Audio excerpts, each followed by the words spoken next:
22-2023, Dangote commissioned the Dangote refinery, Lekki, Nigeria.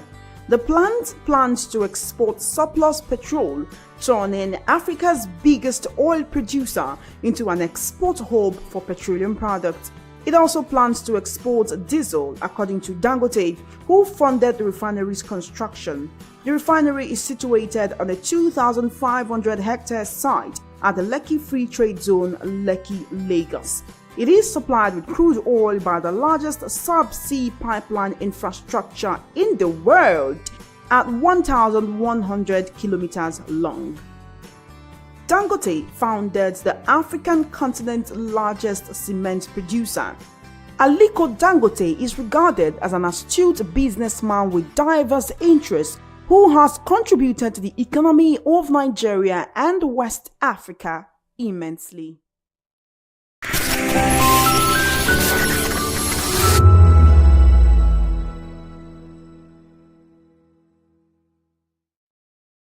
This is African News on Voice of the People Television, where we don't just bring you the news, we bring you Africa's heartbeats, the policies that shapes our world, and the economy that determines our future. African News on Voice of the People Television. Stay with us. In a world where truth is the ultimate power and opinions scream the loudest, it's time to wade through the noise. Hunger no get tribe! Hunger no get religion! And scan the human interest and trending topics that matter. Stay tuned to The Issues, your plug to the stories making the buzz, from politics to science and technology, social justice, and more. Let's tackle the tough questions and expose the truth. The Issues on Voice of the People Television, Mondays to Fridays, 8 to 9 p.m. The Issues. Don't just react, understand.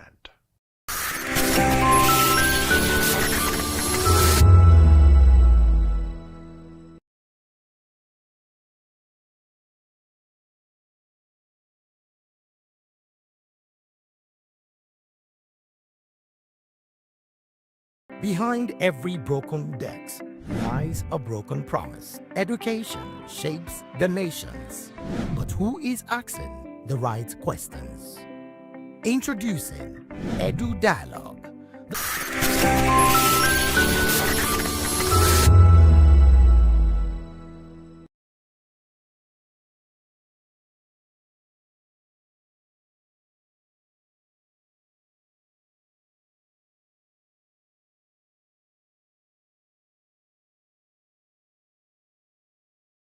On Voice of the People Television, where we don't just bring you the news, we bring you Africa's heartbeats, the policies that shapes our world, and the economy that determines our future.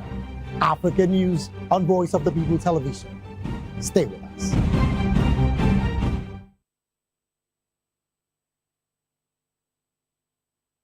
In a world where truth is the ultimate power and opinions scream the loudest, it's time to wade through the noise. Hunger no get tribe!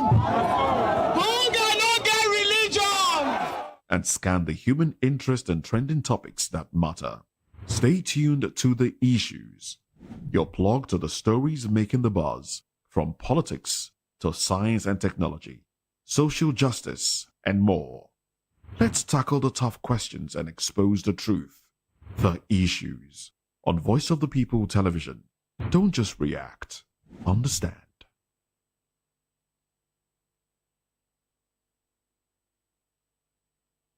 Hey guys, what's up? How you all doing? They call me Lovisha Nelson One, your number one celebrity host, and you are watching Voice of the People Television, VOP. Stay tuned. Genocide is my name. I am a friend of the microphone, Voice of the People TV.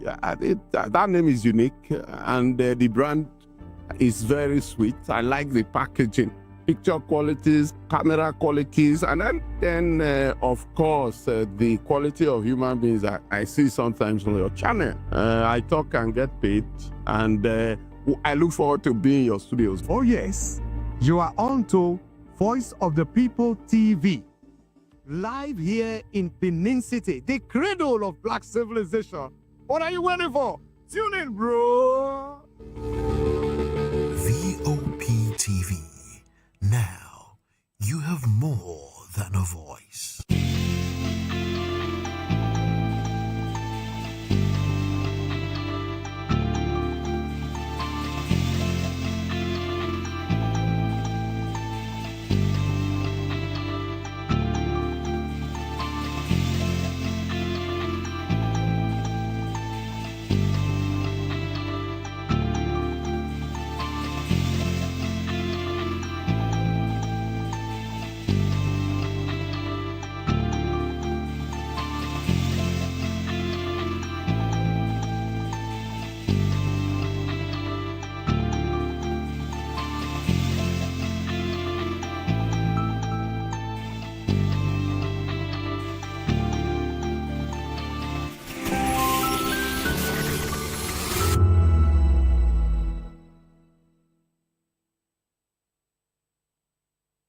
Hey guys, what's up? How you all doing? They call me Ovisha Nelson One, your number one celebrity host, and you are watching Voice of the People Television, VOP. Stay tuned. Uyo Society is my name. I am a friend of the microphone, Voice of the People TV.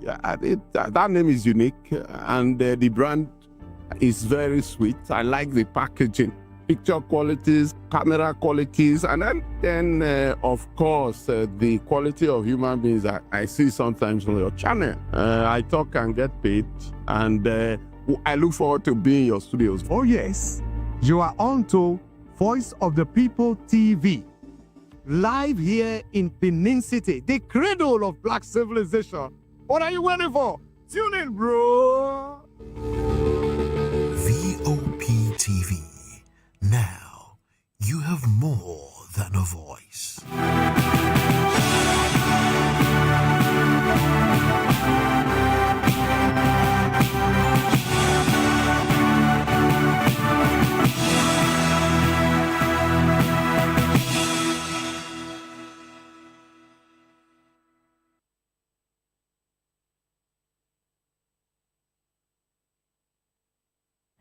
Well, hello and welcome to Niza on Voice of the People TV. I am Vivian Oguche. And I am Nina Ndomdioto. Before we begin the news, kindly visit our website, www.vop.ng, for fresh and trending news. Here are the headlines. Tinubu swears in Christopher Musa as defense minister. Ibas Dambazao on Tinubu's new ambassadorial list. Atiku faults Yakubu's nomination as ambassador. The Senate approves poverty reduction bill. Military rescues 318 hostages and kills scores of terrorists. Appeal court bars VIOs from seizing vehicles and fining 2 mortuaries. On the foreign scene, Congo, Rwanda leaders back Trump peace deal. Well, in business news, SEC flags Glorious Wealth Fund as fraudulent. In sports, Trust Ekong quits international football weeks before AFCON. In the world of entertainment, Rolling Stone names 3 Nigerian albums in top 100.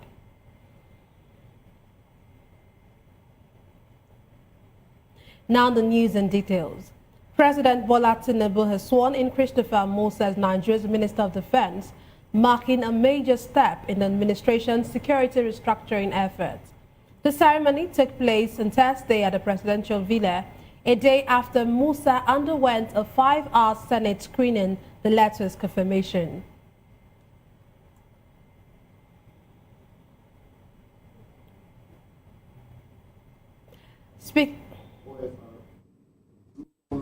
Where I will faithfully and bear true allegiance to the Federal Republic of Nigeria, and that I will preserve, protect, and defend the Constitution of the Federal Republic of Nigeria, so help me God.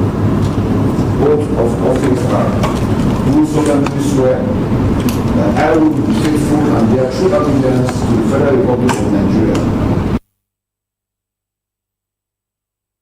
Nigerians being carried along. As we have always said, that security is everybody's responsibility. It is that synergy that we need to build on and work on it, and that's what we're going to.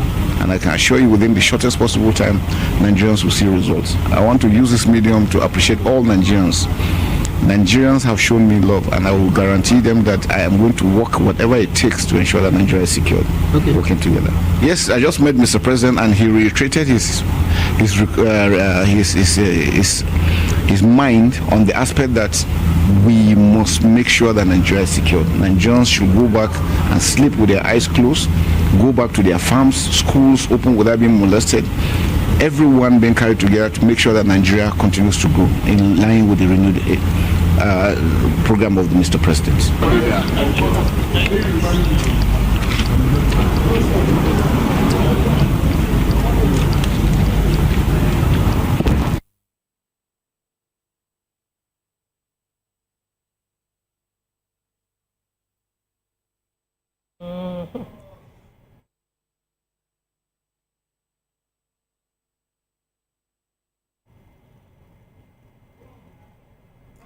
Well, that was the newly sworn-in Minister of Defense, Christopher Musa.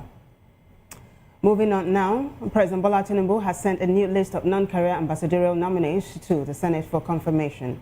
Those named during plenary include former Rivers State Sole Administrator and former Chief of Naval Staff Ibokete Ikwe Ibas, former Presidential Aide Ita Enang, former Imo First Lady Chioma Ohakim, and former Interior Minister and ex-Chief of Army Staff Abdul Rahman Dambazao. Senate President Godswill Akpabio read the President's letter which asked for speedy approval to fill vacant diplomatic posts. He referred the list to the Senate Committee on Foreign Affairs and directed it to complete the screening within a week. This comes less than a week after Tinubu submitted 32 ambassadorial nominees, 15 career and 17 non-career, expanding on an earlier list released by his Special Advisor on Information Strategy, Bayo Onanuga.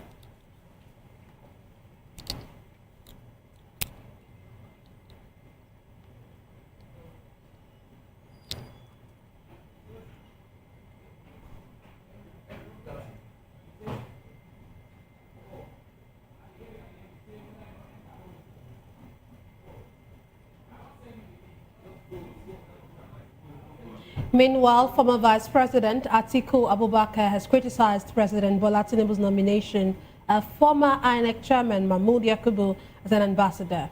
Atiku, the 2023 PDP presidential candidate, said he would never make such a move, warning that it raises serious concerns and risk being seen as a political reward rather than merit-based. In a post on X, he said the nomination presents terrible optics for an administration already struggling with credibility and sends the wrong message to the electoral body. He added it is morally indefensible for an electoral umpire involved in a disputed election to benefit from its outcome.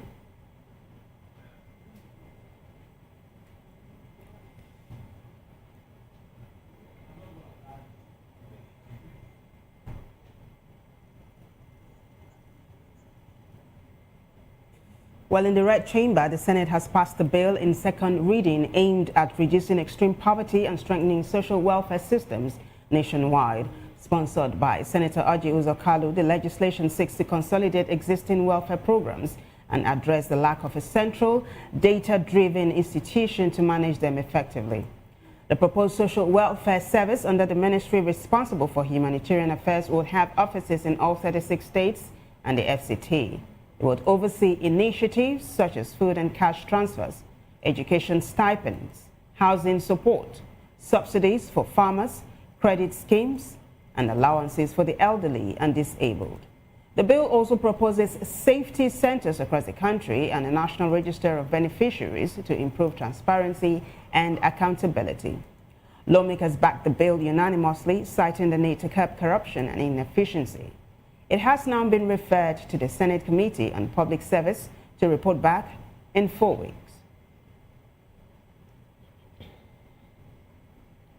This next report says the House of Representatives has asked the Federal Ministry of Education to immediately stop implementing its recent curriculum review, which removed subjects like computer studies, data processing, electrical installation and maintenance, photography, and civic education from the WAEC portal. Moving a motion of urgent public importance, Oboko Ofoji said the decision is ill-timed and could disrupt the plans of students preparing for the 2026 WASC. He noted that dropping high-demand subjects, especially computer studies and data processing, undermines the nation's drive for digital literacy. He also criticized the removal of civic education, a compulsory subject central to citizenship and national orientation. The House adopted a motion urging the ministry to reverse the policy and allow students sit for the subjects they've been preparing for. It also set up an ad hoc committee to ensure compliance. While still in the Green Chamber, the House of Representatives has called on the federal government to overhaul procurement processes under the Nigeria Police Trust Fund to strengthen police operations nationwide. The resolution followed a motion by Rivers lawmaker Victor Buzo, who warned that rising insecurity from terrorism and banditry to kidnappings has been worsened by bureaucratic delays in delivering critical police equipment and logistics. Deputy Speaker Benjamin Carlo stressed that protecting lives, property, and restoring public confidence requires urgent action from all relevant authorities. The House directed Ministry of Finance, the Accountants General, the Budget Office, and the Bureau of Public Procurement to fast-track MPTF processes and prioritize distribution of available resources to high-risk and conflict-prone areas. Away from that, the Defense Headquarters says troops rescued at least 318 kidnapped victims and eliminated scores of terrorists during operations across the country in November. Director of Defense Media Operations, Major General Michael Onoja, disclosed this while briefing journalists in Abuja. He said troops carried out clearance missions, intelligence-led raids, and targeted air and maritime strikes across the northeast, northwest, north central, southeast, and south-south. The operations also forced 69 criminal elements and their family members to surrender. Onoja praised the professionalism of the troops and urged Nigerians to keep providing credible information to support military efforts. He also called for public support for veterans through the Armed Forces Remembrance Day emblem launched on Tuesday. And now to legal matters. The Court of Appeal in Abuja has upheld the judgment barring the Directorate of Road Oyewumi, who delivered the lead judgment, dismissed the appeal as lacking merit. The original ruling by Justice Maha followed the fundamental rights suit by lawyer Abubakar Marshall, who said VIO operatives forcefully stopped him at Jabi on the 12th of December 2023 and seized his vehicle without justification. Justice Maha held that no law empowers VIO officials to stop or fine motorists, calling such actions oppressive and unlawful. She issued a perpetual injunction stopping the DRTS and its agents from impounding vehicles or violating motorists' rights, adding that only a competent court can impose sanctions. Away from that report, former President Muhammadu Buhari, Kogi Central Senator Natasha Akpoti-Addo and viral toy sensation Labubu were among Nigeria's most searched topics in 2025, according to Google's year-end search report. The report highlights how Nigerians turn to the internet to track major events, cultural trends, entertainment, and moments of national significance. The death of former President Buhari generated one of the biggest search spikes of the year, as Nigerians revisited his presidency and legacy. Other notable deaths: Super Eagles legend Peter Rufai, Pope Francis, and footballer Diogo Jota also drove high online interest. Politics and global affairs featured prominently, with Senator Akpoti-Addo emerging as the most searched Nigerian personality, reflecting growing public engagement and political development. National events such as the Israel-Iran war and the U.S. elections also dominated news-related searches. In music, Oluwatosin, Jesus is Enough by T Keys, featuring Steve Hughes, was the year's most searched song, followed by Fido's Joy is Coming and With You by Davido and Omalay. Nollywood director Kemi Adetiba ranked among the top searched figures, boosted by her hit series To Kill a Monkey, the most searched local show of 2025. Well, joining us virtually to analyze these stories is Chijoke Oji. Chijoke is a public affairs analyst, and it's always a pleasure to have you join us, Chijoke. Welcome aboard. Good evening. Thank you for having me. All right, let's hit the ground running, shall we? President Bola Tinubu has sworn in Christopher Musa as Nigeria's Minister of Defense, making a major step in the administration's security restructuring efforts. Not too long ago, Chijoke, the president had declared a state of emergency in Nigeria's security, sector, I should say. Now, Christopher Musa is the man at the helms, and he was saying earlier on that there is so much expectations from Nigerians, and he's promising not to fail Nigeria, not to fail his family, and not to fail those who are wishing him well. Are you one of those who are very optimistic that he's going to perform? Well, first of all, I would answer it this way. I hope he applied for the job and not a situation where he's either been rewarded or it is those whose interests are using him for their own selfish interest. If indeed he has applied for the job and he already knows the terrain and has served in the military for over 35 years and knows the politics that goes on with this whole unwholesome killings, well, there could be, say, some sort of optimism in the sense that most military personnel would be loyal to their bosses, especially when they have been like a part and parcel of them. But in today's Nigeria, we must ask the issue of, true call to serve and the loyalty to our dear nation.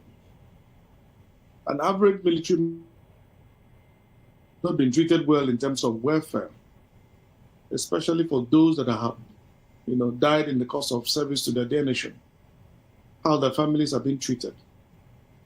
With the living ones now be able to, go in with the orders of the new incoming Chief of Defense Staff now, Chief of the Minister of Defense. Because one of the key things we need to look out for is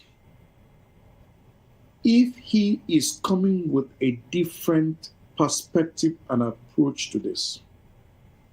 That means that he is going to be fighting an intelligent war and no longer a senseless killings that in most cases the military is either scared or ashamed to admit of the number of fallen heroes in the hands of this orchestrated and funded by the governments based on that mission by the spokesperson of the president.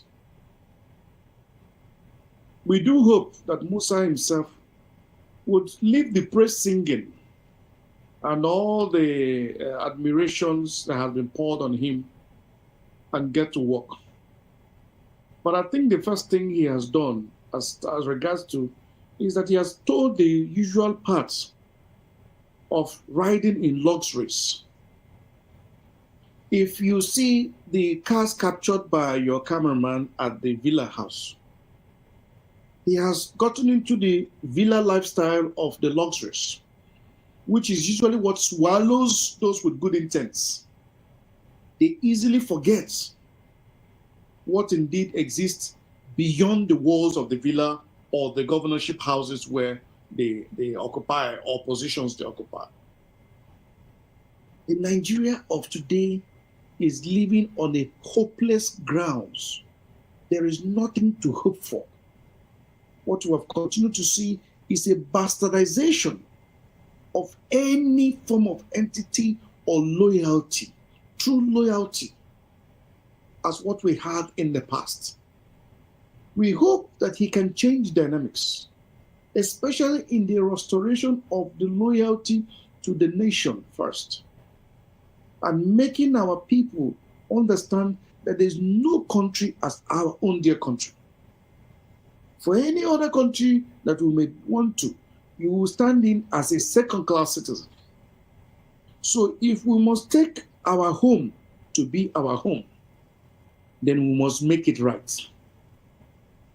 I remember in the words of the current sitting president to the former Bayelsa State governor in the person of Chief Jimmy Priscilla, in one of the meetings, he met with him while searching for second term in governorship. And he asked him, if you have built your military, when chased, where would you run to? Today, Nigerians are being chased. If our homes were safe, the first point of call would be to our homes. But we are now being chased in our homes because the military of the Nigeria that over the years has been ranked so high in terms of its capability and personnel, including the brains, the best brains. The majority of the Nigerian militaries that have gone on international trainings and courses have come back in excellent, results. That in most cases, the nations where they've been trained in India, in UK, in US, and various nations across the world have always continuously admired our military personnel's display, especially in the skills and solving and bringing solutions. Okay. So how come it is in our dear home these performances are lacking? Because everything now has become politicking and a misuse of an abuse of power. Okay. Positions they think is now their personal homes to manage a whole country or their states or their local government or any establishment that they occupy. All right. Business. No, it shouldn't be so. Okay, thank you. Talking about politicking or talking about, there's a new development that President Bola Tinubu has sent a new list of non-career ambassadorial nominees to the Senate for confirmation. And in this list, we have people like former Rivers State Sole Administrator and, of course, a former Chief of Naval Staff, Ibok Ete Kweibas. Of course, we have people like Ita Inang. And it now begins to beg the question that is this supposed to now be a form of reward? Is it actually, are these lists, are these names out of reward or out of competence? What do you think? We can now see those who are running the government. It's obviously not President Bola Ahmed Tinubu that is running this administration. For anybody who knows President Bola Ahmed Tinubu from his track record of, as an incompetent individual with breeds of knowledge, especially in the management of people, personnel, and the country as a whole today, would know that the president in sitting is not and can never drop this list, which has become a caricature. Nigerians have not gotten over the very first set of criminal elements that were being put up, all in the name to represent. Do we know the meaning of ambassadors of our dear nation to the rest of the world? That has now been brought into a caricature. I mean, a mere mediocre, that anybody can now be placed in as an ambassador. I was watching just a few days ago when Dr. Ruben Abati was defending Fenifana as a competent and has held position in the past. As a credible candidate, best qualified or best suited for that office, or the same political compensations that has continued to go on, or his former cellmates that were sleeping in the same cell as with pants. So our people has gotten to a point where everything now has been completely politicized into compensation. And politicize the governance or the people in power. The first thing is to reward them with positions that now becomes the gateway to our dear nation. I don't know if we all understand the levity of the destruction that is being set to implode on our dear nation. Initially, we're seen as a disgraced country. Now, the shame of the disgrace is now going to be amplified. Imagine people like Reno Mokri and co representing our dear nation outside as what? As ambassadors. I think there is something fundamentally wrong with the Nigerian people to accept this kind of insults upon injury. That even a man who handled an election that is still remained being questioned in the person of the umpire is being rewarded by the same president for that same reason. In fact, this is where it comes to question where our so-called local luminaries are. Or have they also been swallowed and put up in the same pockets of the same caliber? I mean, this is beyond the imagination of any living being currently in Nigeria today to accept this level of insult by individuals who have shown to care in no way at all for the ordinary citizens or the entire nation itself. This is highly unacceptable and must never be condoned.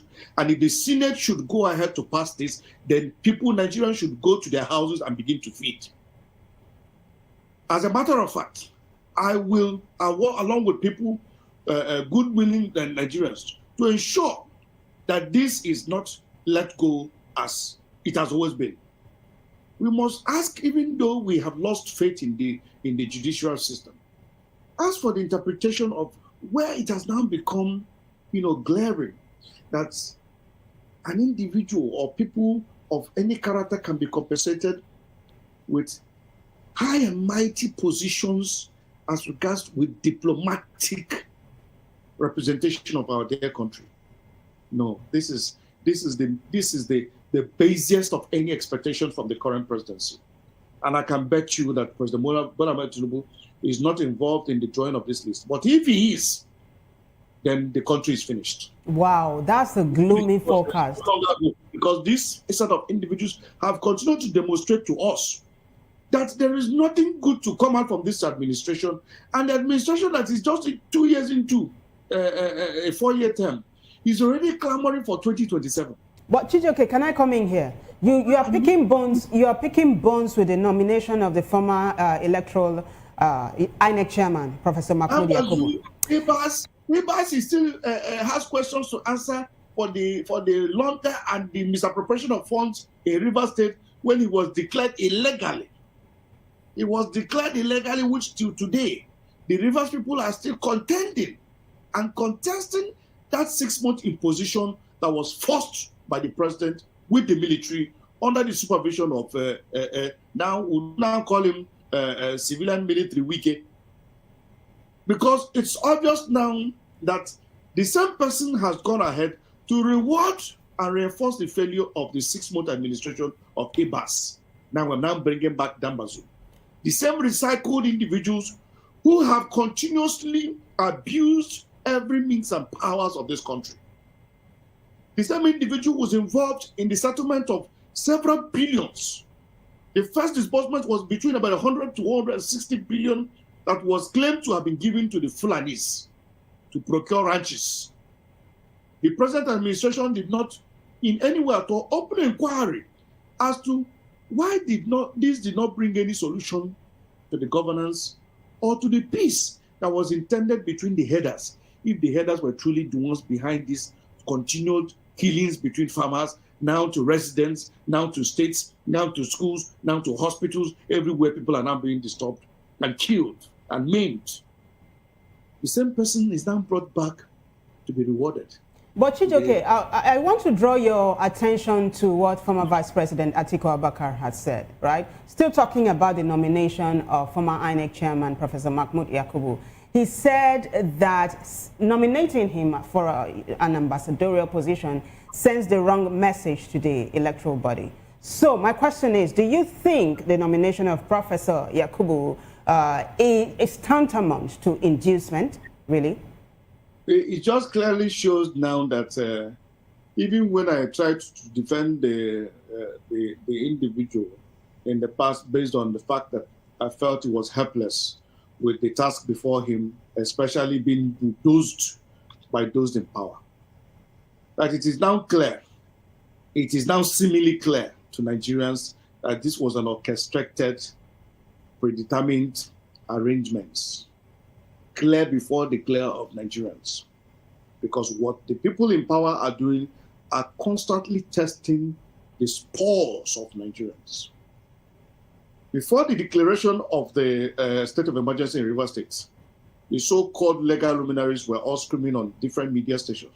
It is impossible. It can never happen. And they said if he dares, this will happen. At the end of the day, the president declared the man sat for the entire 6 months. not a single so-called freedom fighters, apart from Omoyele Sowore, who kept on speaking up, and just a very few minorities. The heavy legal luminaries were all hiding their faces and their shames, apart from Femi Falana, who occasionally, spoke. But these individuals have been emboldened to see that you can do anything to Nigerians, and Nigerians will continue to run to the walls. Even when they get to the walls, they'll break the walls and run beyond it. What they are doing is psychological test on Nigerians, that nothing can happen. There is nothing the current administration, be it at the state level or the federal, or even at the local government, will do, and Nigerians will respond. They will continue to do, even when it has been put glaring. The current admission of the spokesperson by the president, the mouthpiece of the president, came out to tell the Federal Republic of Nigeria that under the presidency are aware of the locations, and these individuals are in talks and in relationship and are feeding and paying these people salaries. The same perpetrators that are kidnapping and killing individuals who have not seen one that has been in any way at all, for any way prosecuted. These are the times that Nigeria should rise for a revolution. And the revolution should be beyond the imagination of any sitting thinking persons at all. It is highly unacceptable, and Nigeria should never at all be cowed into relinquishing their powers. Because what it has shown to us that it doesn't even matter anymore to contest or do any elections. Because the funds being used for the elections is just the same wastage of funds, siphoning of funds, especially with security and order. So if Mahmoud can now be nominated by the presidency, presumably, then Nigeria, where do we now hope from? Where do we hope? Because it simply meant that the individual is being rewarded by the same administration that is yet to finish his first term. So what he simply did was that he did his assignment, and for the fact that he delivered, he is a good boy. He should be rewarded. No, all right. I never dreamt that we will get to a point in Nigeria where this level of decay and this level of assault and this level of destruction of anything called democratic dispensation is being displayed before the so-called over 200 million, presumably Nigerians. Okay, let me come in here. Let's move on to what the Senate has done today. The Senate has passed a bill in second reading aimed at reducing extreme poverty and strengthening social welfare systems nationwide. Wouldn't you say that this is a good development by the Senate? Yes, it is. We are good at passing laws that are never implemented, and we don't even ask ourselves how this should be implemented. Unfortunately, I would say the brain behind it is a distinguished entrepreneur, a creator of wealth, an individual that I admire so much, in the person of Ojus Okalu, who has over the years demonstrated what hard work can be, And I understand the fact that he's a man who is closer to the people and relates with the people. You understand? Even though I don't agree with him 100% in all that, he's my mentor in many areas, and I've had an excellent relationship for several years with him. And he's one individual who has continued to show his empathy for the people in general, and especially with his people. He has tried in many ways to empower the people without even knowing where they come from. So his thoughts on this would have been an excellent, and we do hope that they can implement, though I'm studying it, some of the whole documentation, which we hope will be completely out there. But I got a copy sent to me earlier today, which I hope that I would study in details. And when I get the whole full details, we'll be able to understand how they intend to implement this, because they said it should be implemented nationwide.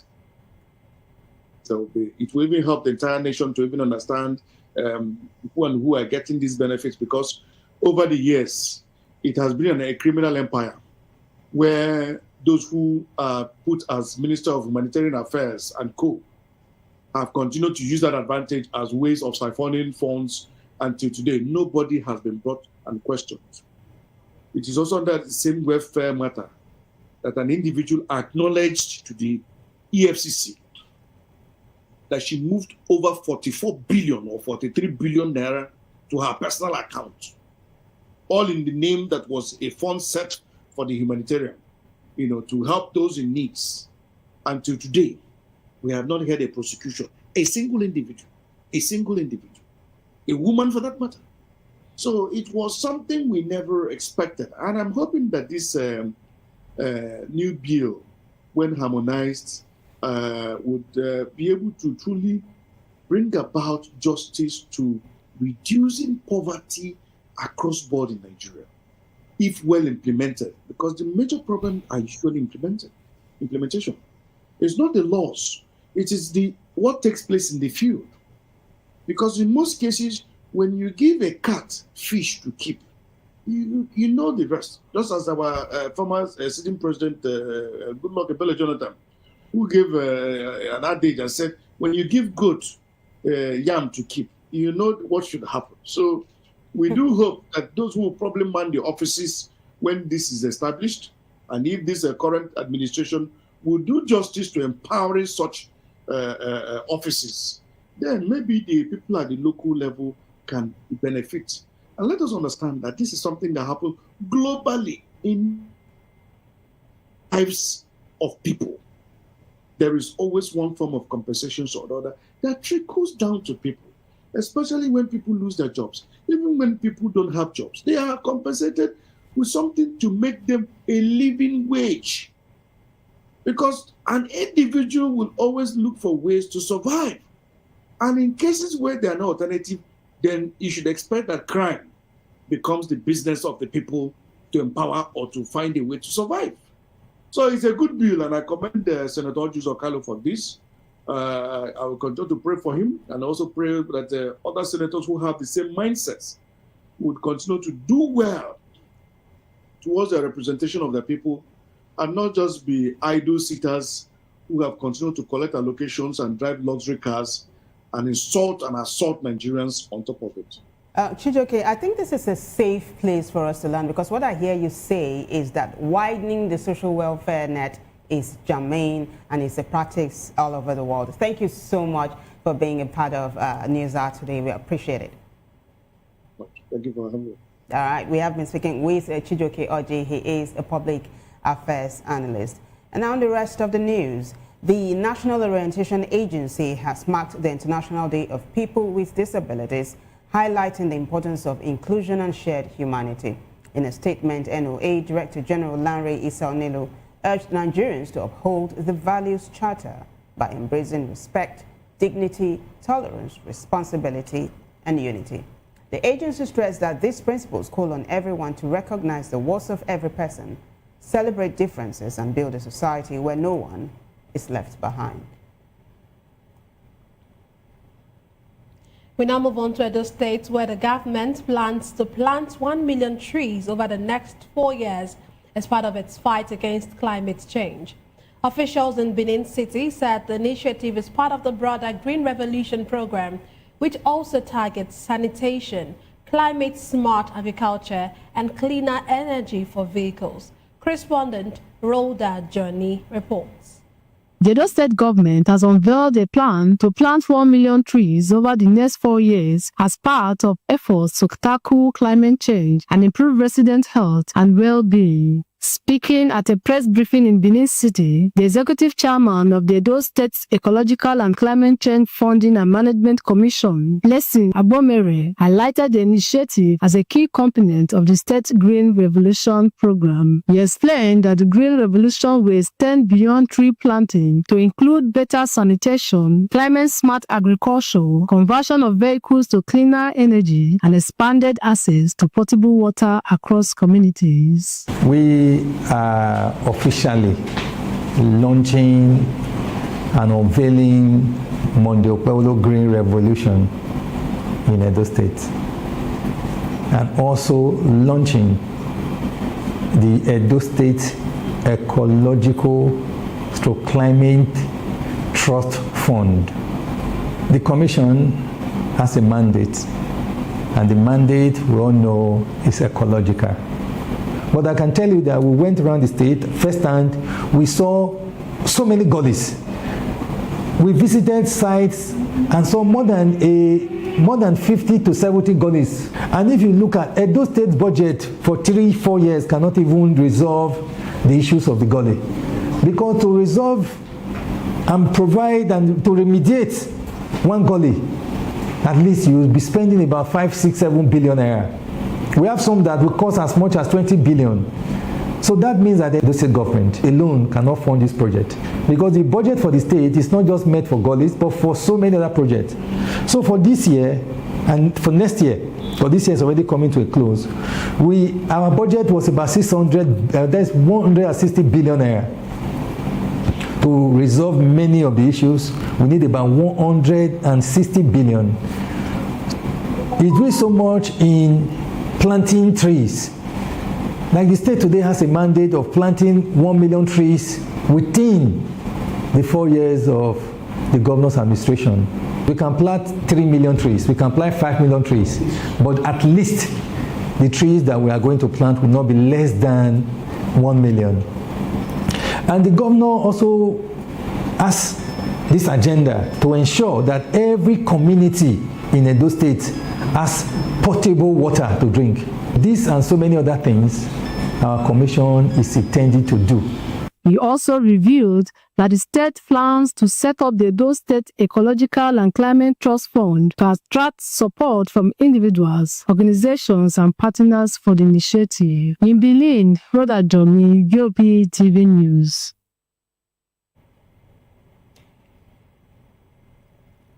Well, staying with Edo State, as the global 16 days of activism against gender-based violence continues, hidden struggles are emerging in the state.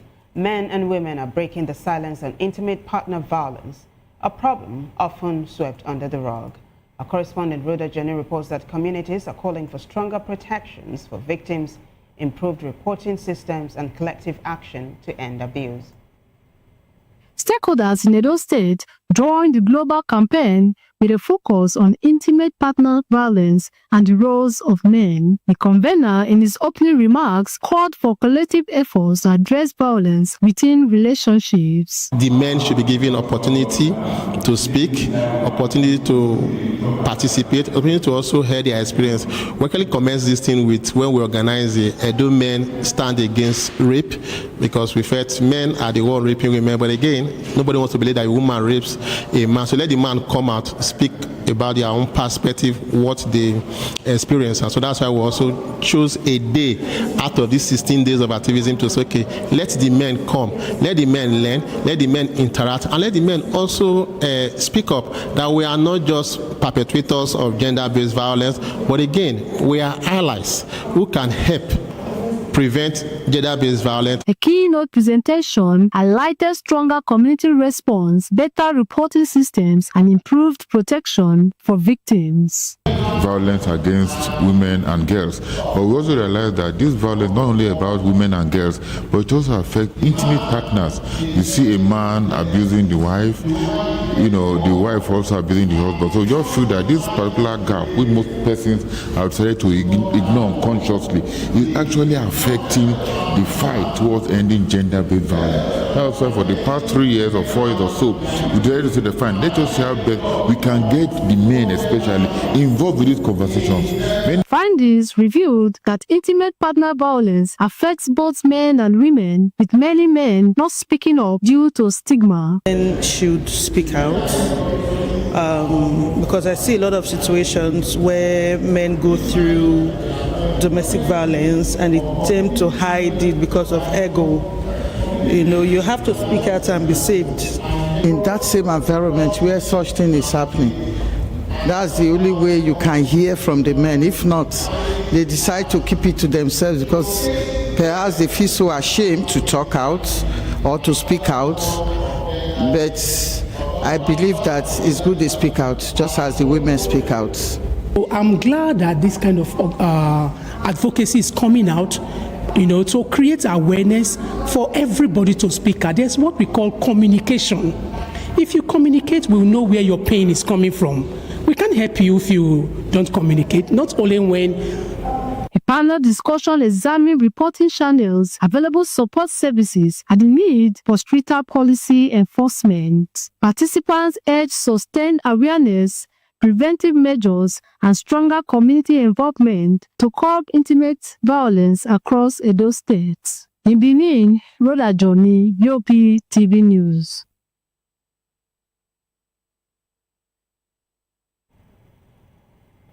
Thank you very much, Rhoda. We now move on to the foreign scene.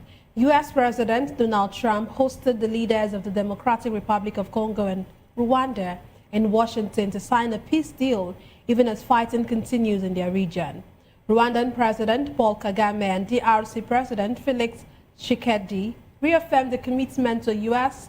brokered peace agreement reached in June and an economic integration compact agreed to last month.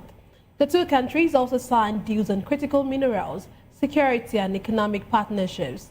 At a Delivering Peace event renamed by the Trump administration in his honor, the African leaders signed and exchanged documents with President Trump.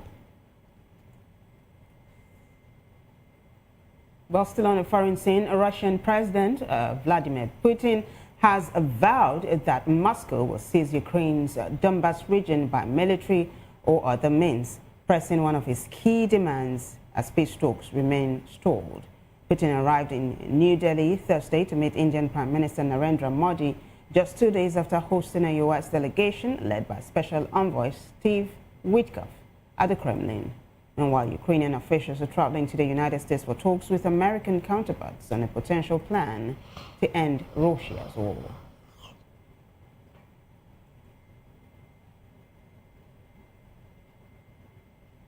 In business, the Securities and Exchange Commission is warning Nigerians against investing in an online platform called Glory's Wealth Fund, describing its operations as illegal and potentially fraudulent. In a statement, the SEC said the platform, which operates via gloriouswealthfund.com, is not registered or licensed to offer capital market services in Nigeria, despite claiming to invest in local stocks and other financial instruments. The alert is the latest in a series of warnings the Commission has issued this year over suspected fraudulent investment schemes. The SEC cautioned that dealing with unregistered firms exposes investors to severe financial risk, including the possibility of losing all their money. It urged the public to always verify the regulatory status of any investment company before committing funds. Well, in sports news, Super Eagles captain William Troost Ekong has announced his retirement from international football. The defender made the announcement on Instagram Thursday, expressing pride in representing Nigeria after choosing the Eagles over his native Netherlands.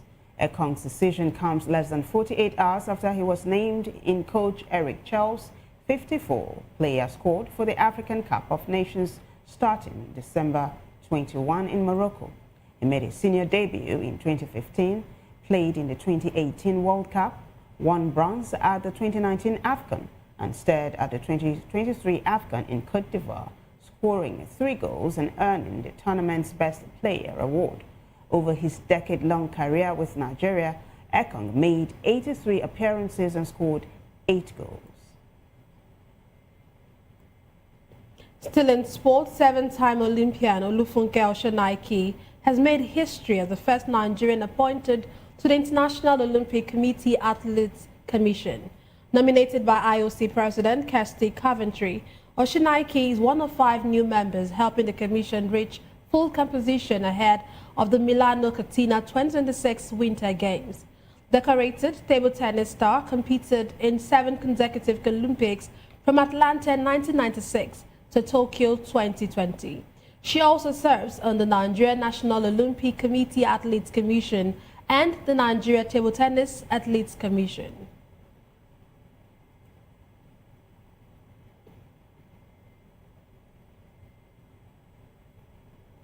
Well, in entertainment news, Rolling Stone has released its 100 Best Albums of 2025, highlighting the rise of Afrofusion globally. 3 Nigerian albums and 1 by Ghanaian-American artists made the list. Leading the charge is producer-turned-artist Saz, whose debut, Protect Saz at All Costs, ranked number 27. Amare's Black Star came in at number 37, blending Brazilian funk and Ghanaian highlife into a futuristic pop sound. Afrobeats veteran Davido's 5 landed at number 73, while newcomer for last debut, Catharsis, ranked number 88. The list reflects the growing global influence of African artists and Afrofusion music. That wraps it up for us in News Hour. Thank you so much for watching. I am Vivian Oguche. And I am Nenna Ndamdiota. Thank you.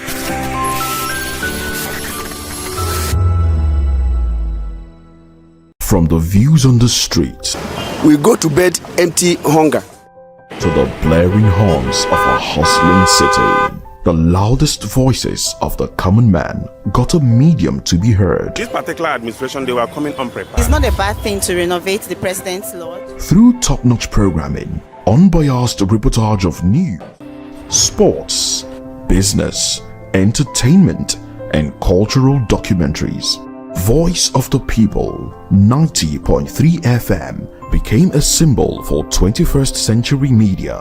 And now, a new baby is born. Voice of the People Television, VOP TV, youthful, full of vigor and penchant for excellence in the continent's media space, exposing the wrongs, applauding the rights, dissecting the news without fear or favor, through factual and accurate stories and contents. Corruption kills 3 things that makes a society.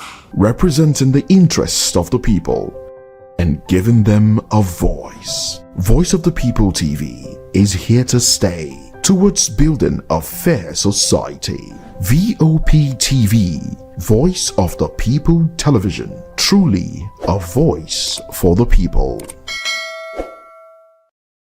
This is African News on Voice of the People Television, where we don't just bring you the news, we bring you Africa's heartbeat, the policies that shapes our world, and the economy that determines our future.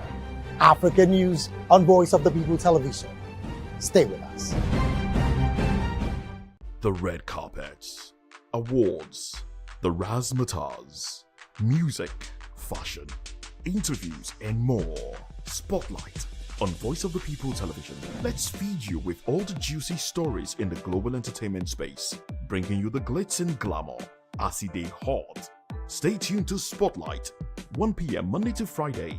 Spotlight on VOP TV. Entertainment like never before.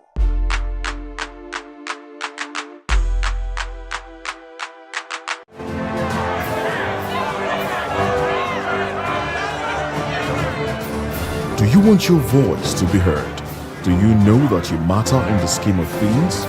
The People's Voice, the show that affects you and I. With you in mind, we facilitate lively discussions, debates, and interviews on the topics that matter most to you and I. From social justice to economic empowerment, education to health.